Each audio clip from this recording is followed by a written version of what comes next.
नमस्कार प्रिय विद्यार्थियों, राधे राधे।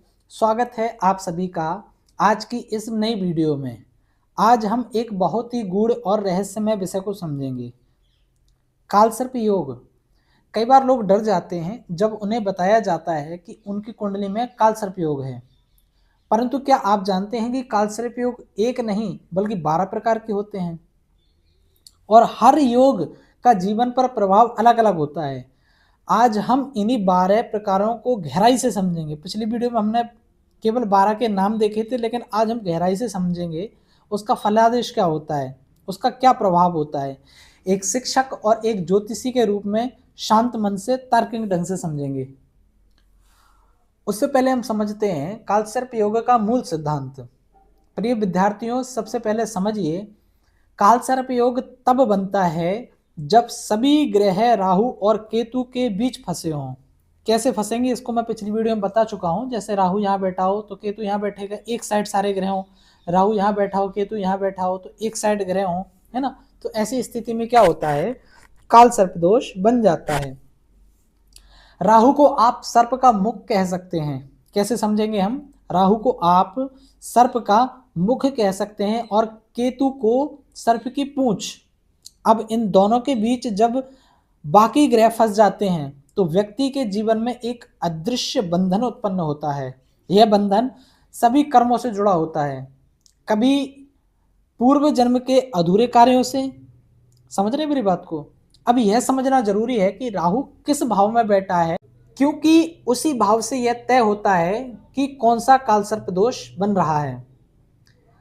12 प्रकार के कालसर्प योग अब ध्यान से सुनिए आप। कुंडली में 12 भाव होते हैं, ये तो आपको पता ही है, और राहु इन 12 भावों में से किसी एक में बैठा होगा, ये भी आपको पता है। राहु की स्थिति के अनुसार कालसर्प योग का नाम और प्रभाव दोनों बदल जाते हैं। सबसे पहला आता है अनंत कालसर्प दोष। कौन सा? अनंत कालसर्प। अनंत कालसर्प योग ये कब बनता है? जब राहु लग्न में बैठा हो। राहु लग्न में बैठा हो यानी प्रथम भाव में। यह योग बनता है कि व्यक्ति बहुत संघर्षशील होता है। यह योग क्या बताता है कि व्यक्ति बहुत संघर्षशील होता है, जीवन में उसे अपनी पहचान बनाने में समय लगता है। लेकिन यही योग व्यक्ति को अंततः बहुत प्रसिद्ध भी बनाता है, प्रसिद्धि भी दिलाता है। उदाहरण, जो लोग बचपन में संघर्ष करते हैं बाद में नाम कमाते हैं, ऐसा आपने सुना होगा, है ना। तो ये वही लोग होते हैं। दूसरा है कुलिक कालसर्प दोष।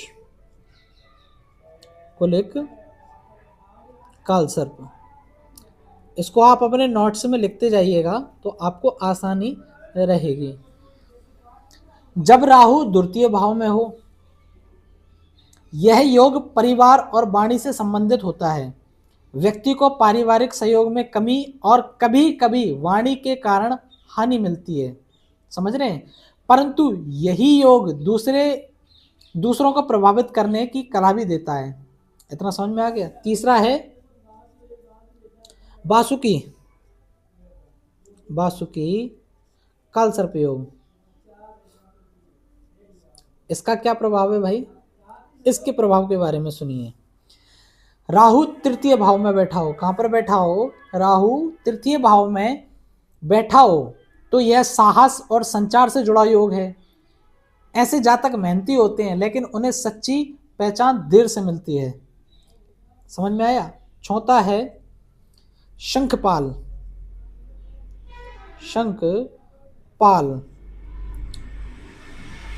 कालसर्प योग। इसका क्या प्रभाव है, इसका प्रभाव जानिए। राहु चतुर्थ भाव में हो। कहां पर हो? राहु चतुर्थ भाव में हो। यह योग मानसिक तनाव देता है व्यक्ति को।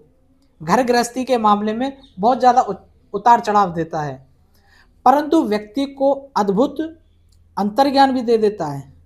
ये पॉजिटिव भी पॉइंट है इसमें।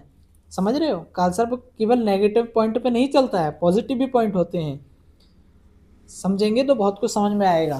पांचवा है पद्म कालसर्प योग। पद्म काल सर्प योग।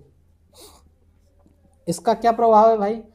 राहु पंचम भाव में बैठा हो। कहां पर बैठा हो? राहु पंचम भाव में बैठा हो तो क्या होता है? यह बुद्धि और संतान से जुड़ा योग है। कभी शिक्षा में रुकावट तो कभी संतान सुख में विलंब दिखाता है, लेकिन यही योग व्यक्ति को आध्यात्मिक बनाता है। ये सबसे पॉजिटिव पॉइंट है इसका, है ना। पॉजिटिव पॉइंट्स भी होते हैं, नेगेटिव भी होते हैं, दोनों को हमको समझ के चलना है।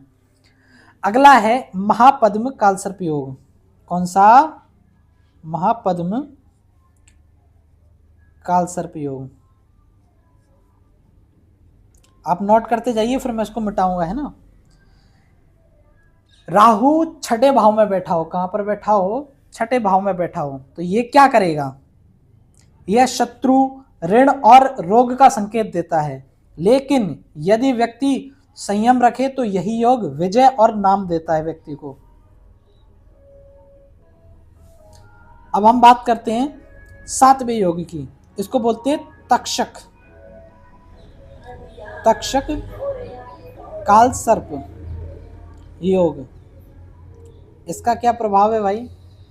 राहु सप्तम भाव में बैठा हो। राहु कहां बैठा हो? सप्तम भाव में बैठा हो तो यह वैवाहिक जीवन में क्लेश या असंतोष दे सकता है, परंतु ऐसा व्यक्ति गहन विश्लेषक होता है और दूसरों को समझने की क्षमता रखता है।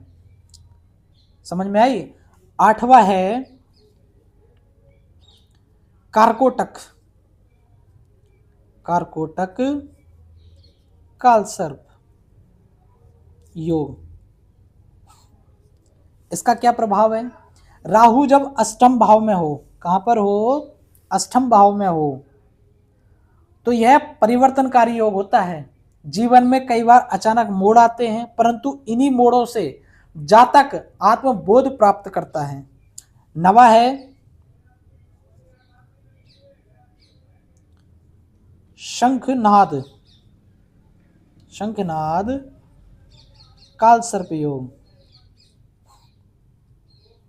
अच्छा, इसका क्या प्रभाव है? इसका ऐसा है, जब नवम भाव में राहु बैठता है तब ये बनता है। राहु नवम भाव में, यह भाग्य और धर्म से जुड़ा योग है। भाग्य देर से साथ देता है, लेकिन व्यक्ति अंततः, है ना, समाज में आदर्श बनता है। इतनी बात समझ में आई? 10वां है पाठक कालसर्प।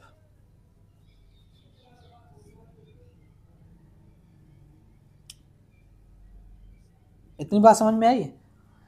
राहु दशम भाव में। कहां पर हो राहु? राहु दशम भाव में हो तो यह कर्म और कैरियर से जुड़ा योग होता है, क्योंकि आपको पता है मैंने आपको हाउसों के बारे में पढ़ाया था, कौन से हाउस से क्या देखा जाता है। तो कई बार नौकरी में अस्थिरता देता है, परंतु मेहनत करने वालों को बड़ा मुकाम भी दे देता है। बात करते हैं हम 11वें की, विशाल कालसर्प योग। विशाल कालसर्प योग। अच्छा, ये क्या, इसका क्या प्रभाव होता है? तो इसका प्रभाव समझिए। राहु एकादश भाव में बैठा हो। कहां पर बैठा हो? एकादश भाव में बैठा हो, यानी 11वें भाव में बैठा हो तो यह धन और इच्छाओं से जुड़ा है। समझ रहे मेरी बात को? धन और इच्छाओं से संबंधित है। तो व्यक्ति को धन तो मिलता है, परंतु संतोष नहीं मिलता उसको। ऐसे जातक हमेशा कुछ बड़ा करने की सोच रखते हैं। इतनी बात समझ में आई? अब हम बात कर लेते हैं 12वें की। 12वां कौन सा है? समझ में आ रहा है आपको? शेषनाग। शेष नाग कालसर्प योग। अच्छा, इसका क्या प्रभाव है? इसका प्रभाव समझिए। राहु द्वादश भाव में हो तब ये योग बनता है। कहां पर? द्वादश यानी 12वें भाव में बैठा हो राहु, तब ये योग बनता है। ठीक है, यह योग व्यक्ति को एकांत प्रिय बनाता है, आध्यात्मिकता, विदेश यात्रा या रहस्यमय जीवन की ओर झुकाव देता है। इतनी बात आपको समझ में आई? तो कालसर्प योग हमेशा नकारात्मक नहीं होता, यह कर्मों का संकेत है।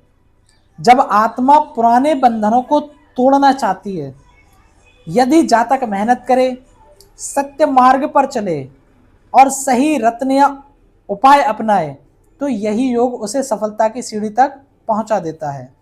कुंडली में यदि शुभ ग्रह जैसे गुरु हो या शुक्र मजबूत हो तो कालसर्प योग के दोष को काफी हद तक कम किया जा सकता है। बात को समझ रहे हैं आप? यदि आपकी कुंडली में कोई कालसर्प योग बनता है तो डरिए मत, रोजाना ओम नमः शिवाय, क्योंकि अब हम रेमेडी की बात कर रहे हैं, उपाय, तो उपाय भी ध्यान से समझ लीजिए। उपाय क्या है इसके? रोजाना ओम नमः शिवाय या राहवे केतवे नाम का जाप करें, नाग पंचमी या श्रवण मास में शिव आराधना करें, और सबसे जरूरी कर्म में सच्चाई रखें, क्योंकि राहु केतु केवल उसी को बांधते हैं जो छल करता है। तो प्रिय दर्शकों, आज आपने समझा कि कुंडली में 12 प्रकार के कालसर्प योग बनते हैं और उनका जीवन पर प्रभाव होता है। अगर आप चाहते हैं कि मैं हर एक कालसर्प योग को अलग अलग उदाहरणों के सहित समझाऊं, तो आप कमेंट में लिखिए, हाँ लिखिए, तो मैं विस्तार से जरूर बताऊंगा, ताकि मैं आपके लिए अगली 12 वीडियो की सीरीज तैयार कर सकूं। अगर आपको इस चीज़ की आवश्यकता पड़ती है तो, है ना, कमेंट में बताइए मुझे। तब तक के लिए दीजिए मुझे अनुमति। आप देख रहे हैं एस्ट्रो विकास शर्मा, यहाँ ज्योतिष सीखना है सरल भी और सटीक भी। मिलते हैं नेक्स्ट वीडियो में। राधे राधे।